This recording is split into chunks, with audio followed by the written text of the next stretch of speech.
네, 지구의 탐구 3주차 두 번째 시간이죠. 지구 시스템과 지구과학의 특성 두 번째 이야기 시작할게요. I met her on a Monday evening. She was standing outside of the parking lot, and I said, "Hey, ma, where you been? Been looking for a woman like you for all my life." And she said, "Hola, talk to me before I have to leave. And one day we could be maybe more than two lost souls just passing by." Knew I was falling when I looked inside your eyes. She said, "I know you are, but what am I?" Tell me, have you seen a sunset turn into a sunrise?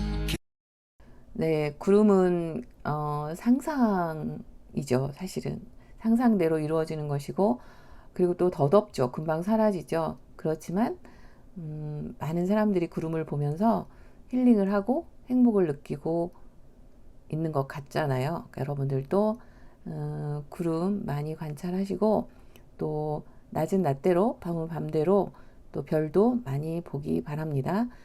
자, 그러면 이 3주차 2차 시 지구 시스템과 지구과학의 특성 중에서 우리가 1차 시에서는 지구를 탐구하는 지구과학이라고 하는 학문이 가지고 있는 특성이 어떤 것들이고, 지구과학을 탐구하고 지구를 연구하면 어떤 우리가 현안에 주목을 해야 되고, 지금 가장 시급한 문제는 무엇이고, 또 어떤 대안들을 마련해야 되는지 기대하고 생각하게 하는 그런 수업이었어요. 2차 시에서는 이런 지구를 탐구하는 지구와 우주가 대상이 되는 지구과학은 과연 어떻게 탐구를 하는 것이 바람직하고 어떤 탐구 방법을 활용했는지, 그리고 지금까지 과거부터 현재 이르기까지 지구와 우주는 어떤 탐구를 했고 어떤 방법으로 했고 또 어떤 대상이 탐구 대상이었는지, 이러한 지구과학의 역사까지 간단하게 살펴보도록 하겠습니다. 자, 우선 지구과학의 탐구 방법이에요. 지구과학의 탐구 방법을 굳이 하는 이유는 우리가 이제 과학하면 그 초중고 생활에서 떠오르는 과학이 있어요. 사이언스 하면 물리과학이라고 하는 게 있고, 그 다음에 화학이라고 하는 게 있고, 또 생명과학이라고 하는 것이 있고, 또 지구과학이라고 하는 것이 있잖아요. 그런데 우리가 주로 이제 물리, 화학, 생명과학을 주로 기초과학이라고 얘기를 해요. 그리고 지구과학은 응용과학 또는 종합과학 또는 지금은 이제 융합과학, 이렇게 표현을 많이 하죠. 그런데 언뜻 보면 지구과학이 되게 쉬워 보이는 건 물리에서 말하는 힘이나 뭐 에너지, 또는 화학에서 말하는 분자, 원자, 생명과학에서 말하는 세포나 뭐 이런 것들이 사실 보이지 않는 부분이 되게 많죠. 그나마 생명과학은 조금 더 편하죠. 생명체들이 많이 보이니까.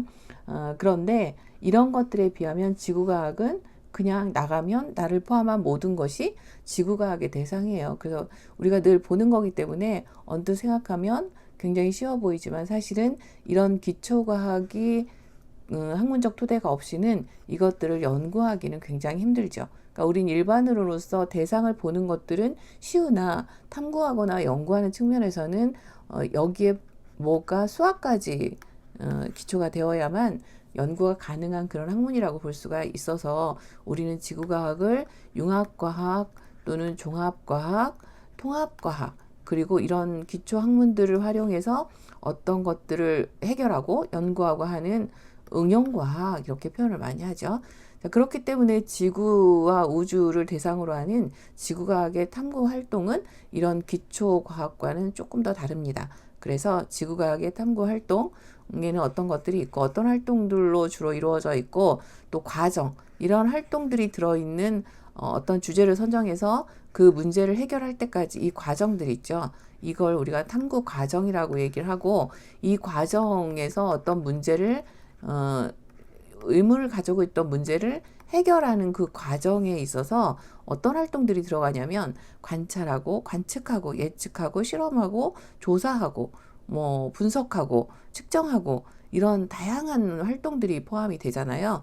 이러한 활동들을 우리가 탐구 활동이라고 불러요. 탐구 능력이라고 얘기하죠. 그래서 탐구 과정과 탐구 활동이 다른 과학과 비해서 조금 다른데 그러한 것들을 한번 살펴보도록 할게요. 그 점에 주목하시면 될 것 같고요. 그리고 우리가 탐구를 할 때는 변할 수 있는 요인들이 상당히 많잖아요. 과학에서는 특히 이 변할 수 있는 변인을 통제하지 않으면 사실적인 아주 정확한 그런 실험 값이 나오지 않죠. 실험이 나오지 않잖아요. 결과가 나올 수가 없죠. 그래서 과학에서 무엇보다도 중요한 것이 그 실험하고자 하는 것 외에는 그 다 변할 수 있는 요인들을 통제해 주는 것들이 되게 중요해요. 물론 과학뿐만 아니라 뭐 사회학, 인문학에서도 마찬가지긴 하겠죠. 그래서 변인에 대해서 잠깐 살펴보도록 하고 지구과학의 탐구, 지구과학의 역사 이거를 이제 같이 살펴보도록 할게요. 자, 지구과학의 탐구 방법은 자 보세요. 지구과학을 탐구한다라는 건 지구과학의 탐구 대상이 지구예요. 그리고 지구는 그 안에 땅도 있고 대기도 있고 바다도 있고 그 다음에 지구 내부도 있고 굉장히 다양하죠. 그래서 크고 규모가 크고도 시간도 길게 걸려요. 그리고 또 이보다 더 큰 것은 바로 우주라고 하는 대상이거든요. 이렇게 크고 넓은 그리고 규모나 시간적으로 다양한 지구와 우주를 탐사할 때는 분자나 원자, 세포나 이런 것들과는 탐구하는 활동들이 조금 달라질 수밖에 없어요. 그래서 주로 지구과학을 탐구할 때는 어떤 활동들이 쓰이냐면 주로 관찰을 하죠. 자세히 멀리. 그리고 관측을 하죠. 그죠? 멀리 있는 것들은 관측을 하고 또 조사를 하는 경우가 되게 많아요. 실험을 직접 하기보다는 조사를 하고 이런 활동들이 많고 관찰하고 관측하는 활동 그리고 분류하는 활동이 되게 많아요. 비슷한 것들끼리 서로 묶는 작업을 먼저 하고 난 후에 자세하게 분석을 하는 거죠. 그리고 추리와 예측을 해요. 추리와 예측은 과연 어떻게 다른지도 살펴보도록 할게요. 추리하고 과거에 했었던 일을 생각해 보는 걸 추리, 앞으로 일어날 일을 생각해 보는 걸 예측이라고 부르죠. 그런데 다른 과학에서는 추리라고 하는 게 없어요. 거의 없죠. 왜냐하면 추리는 과거에 무슨 일이 있었는지 생각하는 것인데 생명과학이나 아니면 화학이나 물리과학에서는 주로 어떻게 실험해요? 실험을 할 때 앞으로 이거와 이것을 섞으면 어떤 반응이 일어날까 예상을 주로 많이 하죠. 앞으로 어떻게 될까? 가설을 세워서 내 가설과 맞는지 틀린지 실험을 통해서 결과를 확인하고 결론을 내리고 이런 작업을 주로 하잖아요. 그런데 이 지구를 탐구할 때는 과거가 굉장히 필요해요. 그래서 추리라는 탐구 활동을 많이 쓴다는 거 염두에 두시면 좋을 것 같고요. 역시 실험을 많이 하는데 실험을 많이 하되 다른 과학하고 다른 점은 주로 너무 규모가 크고 또 시간적으로도 오래 걸리기 때문에 실제로 실험하기보다는 모형 실험을 많이 한다는 걸 이해할 수 있겠죠. 그리고 요즘은 너무 멀리 떨어져 있는 것들에 대한 탐사는 원격 탐사, 일기예보 이런 것도 이렇게 하죠. 그리고 혼자서 할 수 없는 연구들, 그래서 협동 연구, 협력 연구가 많이 이루어지는 것들이 특징이라고 보실 수 있겠어요. 자, 그 다음 탐구 활동 중에 구체적으로 살펴보면 우선 관찰과 관측이에요. 관찰은 사실상 여러분들이 살면서 제일 많이 하는 활동이기도 하고 제일 먼저 하는 활동이기도 하고 모든 학문에 절실하게 필요한 것들이 관찰이죠. 자세히 여러 번 정확하게 멀리서도 보고 가까이서도 보고 이런 노력들이 굉장히 필요해요, 사실은. 그래서 관찰과 관측인데요. 우선 가장 좋은 관찰이나 관측 기구는 인간의 감각이에요. 눈으로 보거나 귀로 듣거나 아니면 뭐 촉각으로 느끼거나 냄새를 맡거나 소리를 듣거나 이런 감각기관이지만 이걸로 자세히 안 될 때 과학에서는 조금 더 자세하게 관찰하고 관측하고 싶을 때는 도구나 기구를 쓰게 되죠. 지구과학 활동에서 도구나 기구를 쓰는데 주로 이제 돋보기, 루페, 현미경, 주로 이제 암석을 볼 때는 일반 현미경이 아니고 광학 현미경이 아니고 편광 현미경을 쓰죠. 그리고 특히 천체 망원경 같은 것들을 이용해서 정보를 수집하는 활동을 하게 되는데 이것들을 관찰이라고 합니다.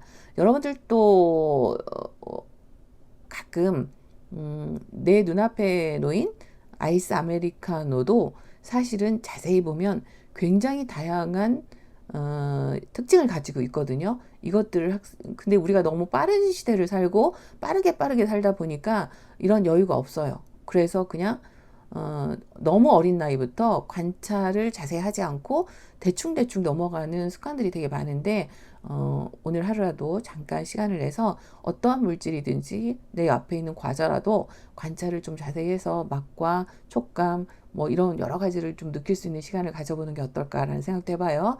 자, 조사 활동을 많이 합니다. 실험실 밖의 현장에서 자료를 수집하는 활동을 주로 하게 되잖아요. 땅을 조사하다든지 바다를 조사한다든지 아니면 천체를 관측한다든지 그렇기 때문에 되게 조사 활동이 어떤 과학 활동보다도 많이 이루어지는 활동이라고 보실 수 있겠고, 또 분류는 모든 과학 활동에서 마찬가지일 거예요. 관찰이나 현상이나 사물들을 그 관찰된 내가 관찰한 것들에 대해서 뭔가를 자세하게 연구하기 전에 일단 비슷한 것들이 묻죠. 그래서 분류하고 비교하고 이런 작업들이 우선 되어야 되죠. 여러분들이 보고서를 쓸 때도 마찬가지예요. 어떤 학생들은 자료를 막 수집을 해서 중구난방으로 흩어놓고 그것들을 막 리포트를 쓰는 학생도 있지만 어떤 학생들은 자료를 딱 수집한 후에 그거를 분류를 먼저 축축축 해놓고 잘 쓰는 학생들이 있거든요. 이런 분류 작업이 되게 많이 이루어지는 것도 역시 지구과학의 탐구활동 중에 하나예요. 되게 이제 암석 조사를 할 때는 화성암인지 퇴적암인지 변성암인지 먼저 분류하고 이게 어디에서 가져온 샘플인지 또 분류하고 이런 작업들이 먼저 우선이 돼야 되고요. 이런 여담을 얘기하면 이 분류라는 활동이나 이런 뭐 조사도 마찬가지겠지만 분류라는 활동은 어렸을 때부터 여러분들이 방에 가면 분류를 해서 뭐 문구 제품이라든지 아니면 책이라든지 이런 것들을 분류를 잘 해놓는 습관적으로 잘하는 학생이 있지만 그렇지 못하고 막 방이 누가 봐도 이거는 물건을 찾을 수 없게 만들어 놓은 방이 있잖아요. 이제 그런 경우를 볼 수가 있네요. 어렸을 때부터 이 분류라는 연습을 굉장히 많이 유아하기부터 하는 게 중요하다고 생각하죠. 그래서 뭔가 분류할 때는 그 학습지를 통해서 과일끼리 분류하고 자동차끼리 분류하고 이런 것도 중요하지만 그것보다도 그냥 생활에서 양말은 양말끼리 뭐 속옷은 속옷끼리 숟가락은 숟가락끼리 젓가락은 젓가락끼리 이렇게 장난감을 분류할 때도 분류하는 활동 이런 것들을 많이 하면 분류가 습관이 돼서 자연스럽게 이 능력도 발달한다고 얘기해요. 탐구 능력도. 자, 그 다음에 추리와 예측입니다. 우리는 추리와 예측을 어떻게 구분해요? 코난이 있어요. 저도 요즘 코난 가끔 요즘 투니버스에서 가끔 하더라고요. 그래서 코난을 영화판을 많이 보는데 이 코난을 보시면 코난이 어떤 사건이 일어나면 사건이 일어난 장소에 가죠. 그래서 현재예요. 현재 코난이 여기에 가면 여기에서 일어난 일들을 주로 관찰을 해요. 그죠? 이렇게 관찰을 하고 이 관찰을 토대로 해서 뭐라고 하냐면 이 사건이 과거로 돌아가서 과거 어떤 시점에서부터 시작을 해서 이렇게 해서 지금 현재 이 사건이 일어났다. 이 사람이 사망을 했다라고 추정을 하죠. 그리고 또 하나 하는 일이 뭐냐면 그렇다면 이 관찰한 사건을 똑같이 보되 이걸 토대로 해서 이 사람이 죽었기 때문에 살인사건이 일어났기 때문에 또 이 사람과 연루된 누군가가 또 미래에 앞으로 또 사망할 가능성이 있다라고 또 예측을 해요.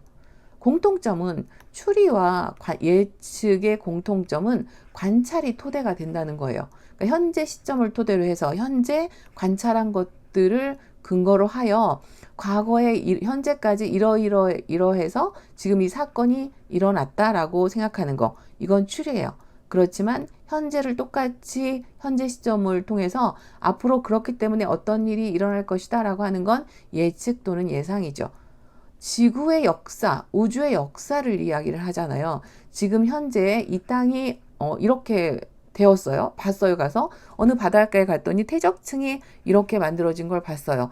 얘는 과거에 어떠한 요인으로 인해서 지금까지 이렇게 해서 지금 이런 지형이 만들어졌을 거야. 그러니까 앞으로 또 계속해서 이런 지형이 만들어지겠지.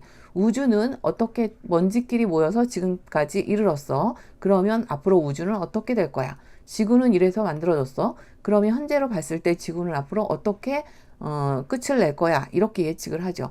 그래서 지구를 탐구할 때는 이렇게 추리라는 방법이 굉장히 많이 쓰인다는 거 꼭 기억을 해 두시고요. 여러분들도 아마 지구의 역사라는 단원에서 추리라는 것들을 많이 활용하게 될 겁니다. 탐구 활동 중에. 그리고 뭐 이런 예측은 굉장히 많이 해요. 특히 일기예보할 때 예측을 많이 하게 됩니다. 자, 모형 실험을 많이 한다고 그랬죠. 조사나 관측, 탐사 등을 통해서 얻은 과학적 사실을 검증해야 돼요. 그죠? 뭔가 조사하고 뭘 하면 이 사실을 검증해서 일반화시키지 않으면 그거는 논리적이지 못하고 함지적이지 못하고 객관적이지 못하기 때문에 사실을 받아들일 수가 없죠. 그리고 검증하기 위한 탐구 활동을 하는데 직접 실험이 불가능한 것들이 너무 많아요. 지구는 궁금하다고 쪼개볼 수는 없잖아요. 그래서 모형 실험을 주로 하고요. 자, 인공위성이라든지 광범위한 지역을 물리적인 접촉 없이 탐구하는 활동을 많이 하게 되는데 이 원격 탐사를 많이 하게 됩니다. 이런 걸 토대로 해서 봤을 때 다른 과학과 조금 다른 방법으로 탐구 활동이 많이 이루어진다는 걸 알 수가 있겠죠. 그리고 제일 중요한 건 지구나 우주를 탐구할 때는 전 지구적이고 국제적인 협력, 협동 방법으로 또는 교과 간에 어떤 학문 간의 협력이 이루어지지 않으면 연구가 상당히 힘들다는 걸 볼 수가 있어요. 자, 두 번째 볼게요. 지구과학의 탐구 과정이에요. 아까 뭐라고 했어요? 어떤 지구와 우주를 탐구할 때는 과정이 있죠. 일련에 우리가 궁금해하는 걸 결과를 얻어서 결론을 내기까지 사실을 확인하기까지 과정이 있어요. 이걸 탐구 과정이라고 부르거든요. 이 탐구 과정 안에 지금까지 예측, 예상, 추리, 관찰, 관측, 조사, 분류 이런 방법들이 사용된 거예요. 그러니까 우리는 주로 탐구 활동을 해. 그러면 과학실에 가서 실험을 해서 어떤 결과를 얻어낸다는 생각을 하지만 사실상 실험만이 아니라 실험도 어떤 과학 탐구 활동 중에 하나라는 거죠. 그래서 과학을 탐구하는 과정에는 이런 일련의 여러 가지 활동들이 사실은 포함되어 있어요. 자, 그렇다면 이 탐구 과정에서 어떤 과정들이 이루어지는지 두 가지 방법을 살펴볼게요. 우선 여러분들이 되게 이제 과학실에서 과학 시간에 또는 지금 현재 여러분들이 전공을 공부할 때 어떤 과정으로 공부를 하냐면 뭔가를 봤어요. 궁금해졌어요. 문제인식이죠. 궁금하면 어때요? 먼저 확인하기 전에 본인의 생각을 막 정리를 해보거나 여러 가지 생각을 해보죠. 아, 이래서 그런가 봐. 저래서 그런가 봐. 이래서 그럴 거야. 이렇게 가설을 세워요. 그리고 실제로 가설만 세우면 소문일 뿐이고 답이 될 수 없어요. 그래서 이걸 확인해야 돼요. 그 확인하는 과정이 바로 탐구 설계를 해서 수행하는 과정이죠. 이걸 흔히 우리는 과학에서 실험한다 이렇게 얘기해요. 그죠? 그래서 실험을 통해서 검증을 해요. 그리고 실험한 자료들을 해석해서 결론을 내죠. 그런데 이게 결론을 냈는데 내가 생각했던 가설과 다르다. 그럼 어떻게 다시 돌아가서 수정을 해요. 그래서 다시 탐구를 설계해서 탐구 수행을 하죠. 그런데 결론을 도출한 것들이 내가 세운 가설과 다른 사람들이 여러 번 실험한 것과 맞는다. 그럼 이거를 널리 퍼뜨려요. 알려요. 그래서 일반화를 시키죠. 그럼 뭐뭐는 뭐뭐이다. 질량 보존의 법칙이 성립한다. 이렇게 일반화를 시키면 이거를 모든 자연현상에 또 적용을 해보죠. 이런 과정들을 우리는 주로 이제 공부할 때, 나 너무 궁금해. 이게 뭐지? 문제 인식을 했어. 아마 이래서 그런가? 교수님한테 여쭤봐야지. 아니면 네이버 지식창에 쳐봐야지. 자료를 검색해봐야지. 교과서를 찾아봐야지. 이렇게 해서 하는 과정도 탐구 수행 과정이에요. 여기 과정이에요. 그래서 내가 생각한 것과 책을 확인해봤더니 교수님께 여쭤봤더니 맞아. 그러면 나 나름대로 뭔가 지식을 하나 획득하죠. 그리고 결론을 내려서 이걸 다시 적용을 하죠. 이런 과정을 지금 쓰고 있어요. 공부할 때. 지금까지 해왔던 이런 짧고 일반적으로 쓰이는 방법은 연역적 탐구 방법이라고 하는 거예요. 그러니까 우리는 일반적으로 몰랐을 뿐이지 그냥 연역적 탐구 방법을 이용해서 지금까지 여러분들은 계속해서 공부를 하고 있었다. 그리고 지금도 하고 있다. 이렇게 생각하시면 돼요. 그 중에서 가설을 많이 세우고 뭔가 실험을 통해서 이 실험은 실험 말고도 자료를 분석한다든지 확인한다든지 누군가에게 물어본다든지 검색해 본다든지 이것도 여기에 통하는 거예요. 포함이 되는 거예요. 그래서 일반적인 법칙을 도출하고 결론을 내리는 방법을 쓰고 있는데 이런 걸 연역적 탐구 방법이라고 한다. 그러니까 지금 여러분들이 공부하는 것도 물론이지만 물리나 우리가 과학 얘기를 하고 있으니까 화학이나 생명과학은 주로 연역적 탐구 방법을 많이 써요. 난 개구리 너무 궁금해. 잡아다 이렇게 배를 갈라봤어. 그랬더니 내가 생각한 것과 어떻게 다르거나 아니면 확인을 했어. 그러면 개구리는 정말 이렇게 생겼네? 라고 결론을 내리죠. 이런 방법을 많이 쓰죠. 이런 걸 연역적 탐구 방법이라고 하고요. 그런데 이제 지구과학은 좀 달라요. 왜냐하면 너무 시간이 오래 걸리고 범위가 넓다 그랬잖아요. 그래서 자연 현상을 꾸준히 관찰해요. 봄이 가니까 여름이 오고 여름이 가니까 겨울이 오고 가을이 오고 또 겨울이 오네. 이거 근데 사계절 한 번만 봐서는 되겠어요? 아니죠. 여러 번 반복했을 때 정말 그래.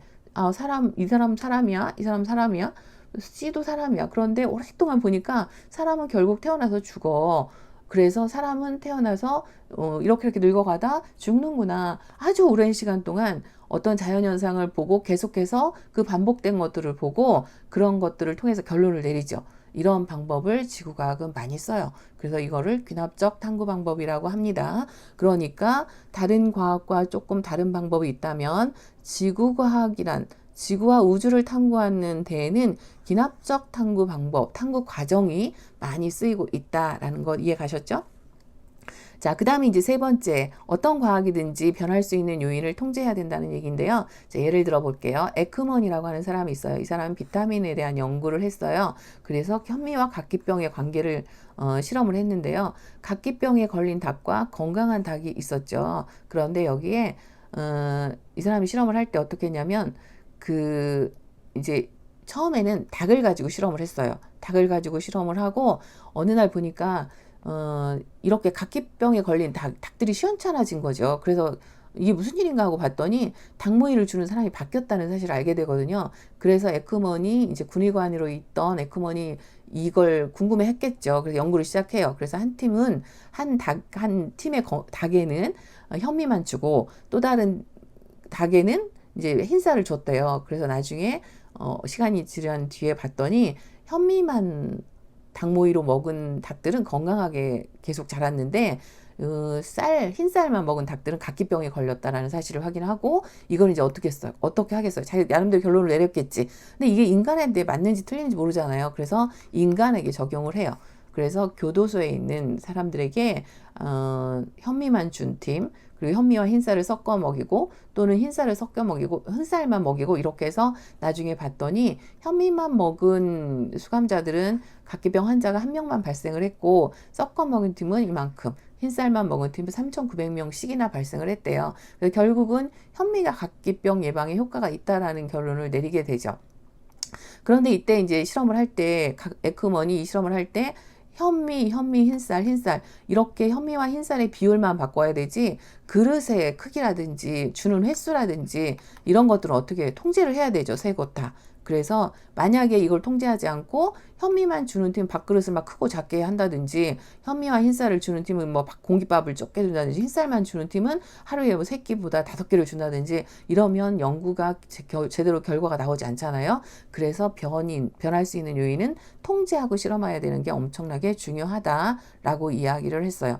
뭐뭐에 따른 현미와 흰쌀의 비율에 따른 각기병 환자의 수 이렇게 했을 때 변할 수 있는 요인들을 우리가 통제를 해주는 것들이 무엇보다 중요하다라는 거고 독립변이는 앞에 있는 것들 그리고 종속변이는 독립변이 변하면 따라서 변하는 거죠. 그러니까 현미와 흰쌀의 비율이 바뀌면 또 각기병의 환자 수가 바뀌잖아요. 그걸 우리가 종속변이다 이렇게 얘기해요. 그래서 어떤 연구에서든지 이런 변이를 통제하는 것들이 매우 중요하다.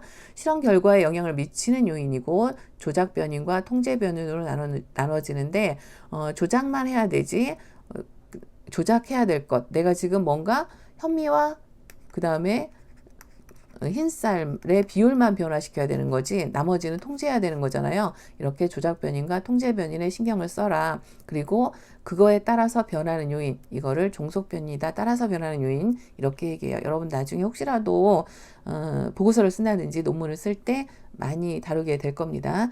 자, 지구과학의 역사를 짧게 살펴보도록 할게요. 자, 고대 근대예요.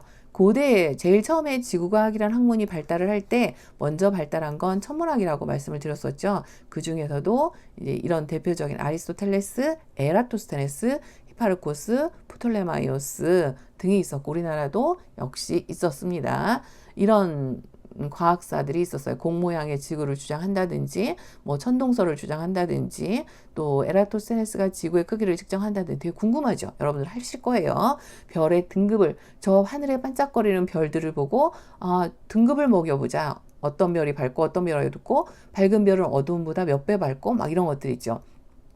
전동설, 첨성대 이런 것들이 고대의 천문학의 발달을 이뤘고요. 근대로 오면서 근대과학의 틀을 형성했어요. 우리나라도 세종의 측기 제작이 있었고 코페르니쿠스가 지동설을 본격적으로 지정을 했고 케플러나 갈릴레이는 코페르니쿠스의 지동설을 지지했던 연구를 해서 지지를 해줬다고 그랬죠. 행성의 운동을 연구했다든지 망원경을 발명해서 sun체를 관측했다든지 또는 파스칼은 대기 압력, 기상학에 슬슬 드러나기 시작하죠. 그리고 허튼과 라이엘은 지층에 대한 지질학이라고 하는 학문이 연구되기 시작했죠. 그래서 근대는 근대 과학의 틀을 형성한 시기다. 20세기 이후에 엄청나게 과학이 발달하기 시작해요. 지구과학의 학문적 틀이 마련되어지게 되는데 대표적으로 지질학의 연구인 땅의 이동, 백에너죠. 대륙 이동한다는 사실을 주장했던 아주 유명하죠. 셰플리 우리은하의 모습을 제시했고 허블은 지금도 유명하죠. 허블 우주 망원경은 허블의 법칙을 발견했고 그리고 외부 은하, 우리 은하뿐만 아니라 외부 은하도 있었는데 모양이 되게 다양하다. 허블 우주 망원경이 만들어진 것 이런 것들이 20세기 이후에 천문학이나 이런 우주과학의 발전을 가져왔고요. 구소련 러시아죠. 최초의 인공위성인 스푸트니크를 발사했고 뒤이어 미국은 아폴로 11호를 발사를 해서 달에 착륙하는 그런 역사를 만들어냈습니다. 자, 21세기예요. 21세기는 민간 우주여행의 시대예요. 블루 오리진의 뉴 세퍼트호가 있었고 그 뒤에 스페이스X 우주선이 있었고 크루드래곤이죠. 이거는 민간인을 태우고 직접 우주여행을 했죠. 나중에 기회가 있으면 이 우주 탐사에 대해서는 마지막 시간에 아마 다루게 될 거예요. 자, 우리나라도 한번 살펴볼게요. 자, 강화도 만이산이 많이 나와요. 요즘 가끔 나오던데 보니까 여행지로 많이 나오죠. 만이산에 올라가 보면 참성단이 있는데 제사를 지냈던 곳으로 알려져 있어요. 지구과학적 입장에서는 제사뿐만 아니라 천문활동 관측 곳으로 하는 곳으로도 많이 쓰였다고 해요. 경주의 첨성대는 너무 잘 알죠. 천문, 기상, 역법의 업무를 맡아보던 곳. 자, 우리나라 유명한 과학의 역사 중에 앙부일구 해시계가 있고요. 자경루 물시계가 있고 혼천이가 있어요. 간이 혼천이가 있었고 이런 것들은 바로 천문, 대기, 기상, 관측기구 또는 시계로 활용됐던 거죠.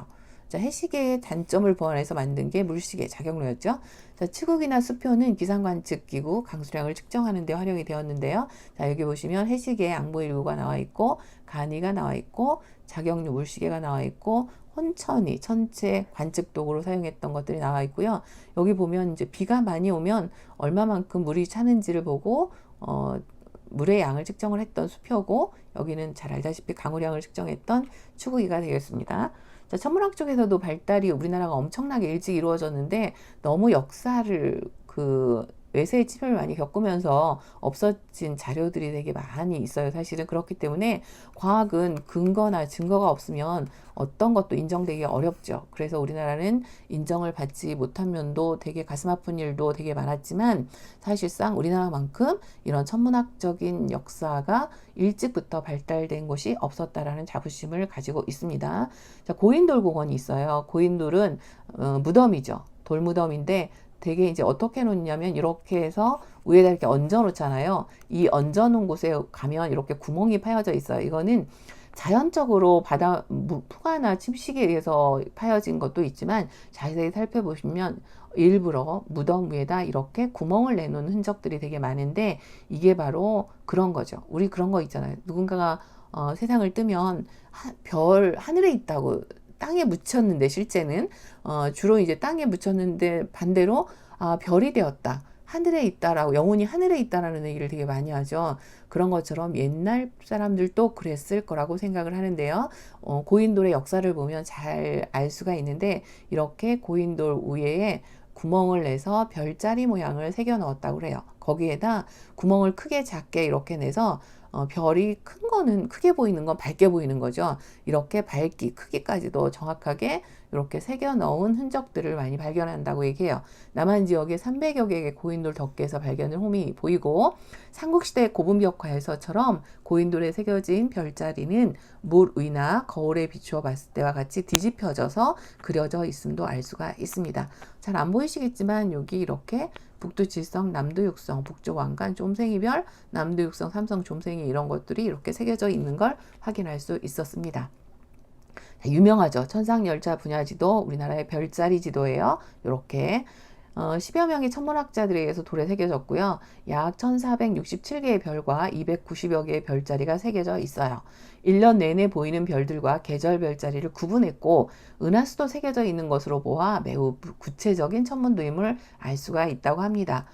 뒤에 이제 석각본, 돌에 새겨놓았던 것이 석각본, 목박본, 필사본으로 널리 보급이 됐죠.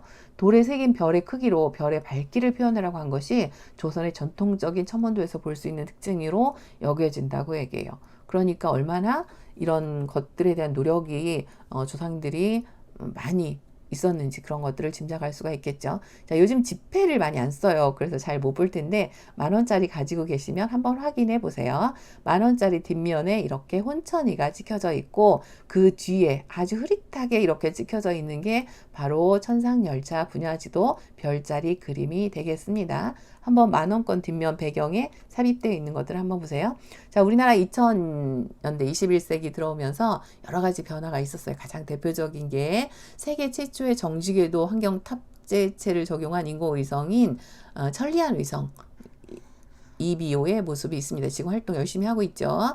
2021년, 23년까지 누리호 발사가 있었는데 누리호 발사님 여러분들 같이 지켜봤죠. 한국형 최초의 다른 나라 발사체를 이용해서 그동안 빌려서 도움을 받아서 발사를 했다면 이 누리호는 역사적으로 한국형 발사체를 이용해서 발사했다는 점에 의의를 갖습니다. 자, 우주과학은 최강으로 가는 우리나라의 미래를 이야기합니다. 여러분들 특히 이 우주과학에 관심을 많이 가졌으면 좋겠습니다. 자, 2022년에 달궤도 탐사선 다누리호가 발사가 됐죠. 자, 지구과학의 역사 이렇게 해서 지금까지 살펴봤고 앞으로 마지막 시간에 아마 이런 것들은 조금 더 자세하게 다루지 않을까라는 생각이 듭니다. 소행성 94400이 있는데 여러분들 천안에 홍대용 첨체과학관이 있어요.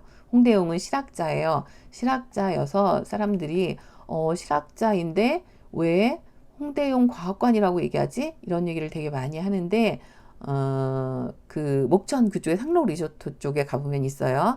홍대용은 조선시대에 말하면 실학자지만 그 당시에 과학자라는 직업이 없었잖아요. 지금으로 말하면 과학자예요. 특히 천문관 측에 굉장히 관심 있던 학자로 많이 알려져 있습니다. 잠시 홍대용 이름을 딴 소행성을 잠시 보고 마무리를 하도록 하겠습니다.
네, 잘 보셨죠? 우리는 자랑스러운 홍대용을 가진 민족입니다.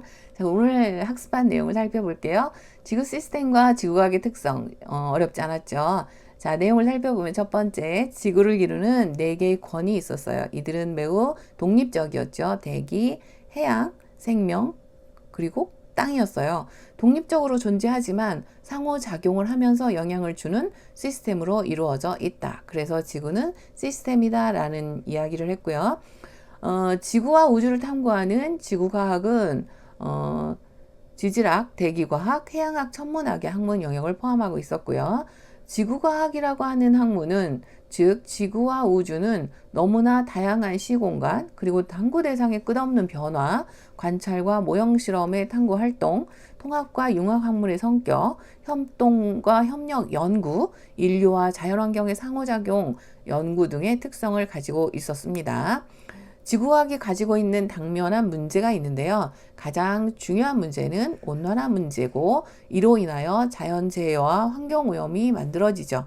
그리고 환경오염이 또 지구온난화 문제를 부추길 수 있죠. 그래서 이런 3가지 문제를 갖고 있지만 어쨌든 종합해보면 지금 가장 처해 있는 당면한 심각한 문제는 대체적으로 기후 문제, 온난화 문제라고 하는 사실은 분명하다.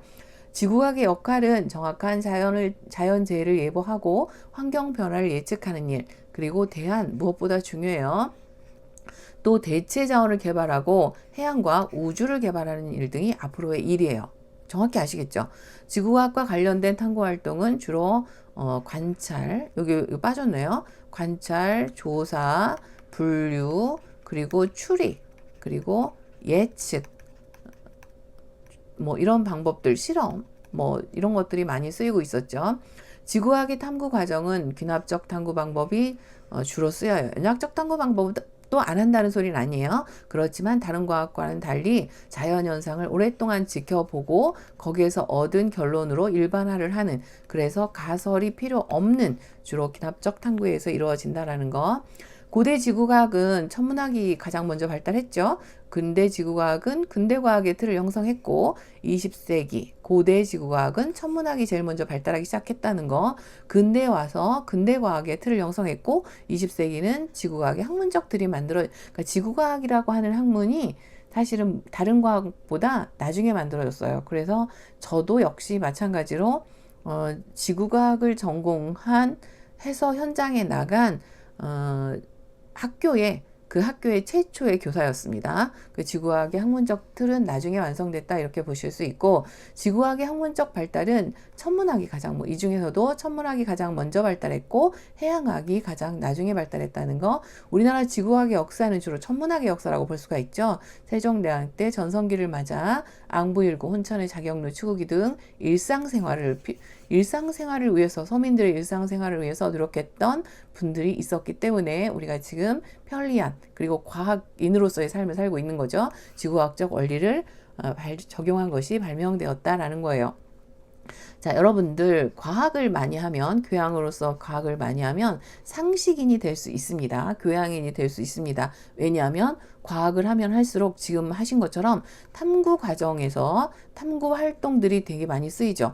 어떤 지식을 습득하기까지는 탐구에 의해서, 다시 말하면 탐구에 의해서 어떤 근거를 밝히고 결론을 내린다는 건 굉장히 논리적으로 해결하고 논리적인 판단을 한다는 뜻입니다. 그렇기 때문에 과학을 하면 상식인이 될 수 있다. 여러분들도 상식인이 되기를 바랍니다. 자, 다음 수업은 행성으로서의, 지구는 행성이죠. 별이 아니죠. 행성으로 지구는 어떤 매력을 가지고 있는지 궁금하시죠? 살펴보도록 하겠습니다. 그럼 다음 시간까지 모두 건강하게 잘 지내시고 하늘 꼭 보고 구름 사진 꼭 찍어 보세요. 수고하셨습니다. 고맙습니다.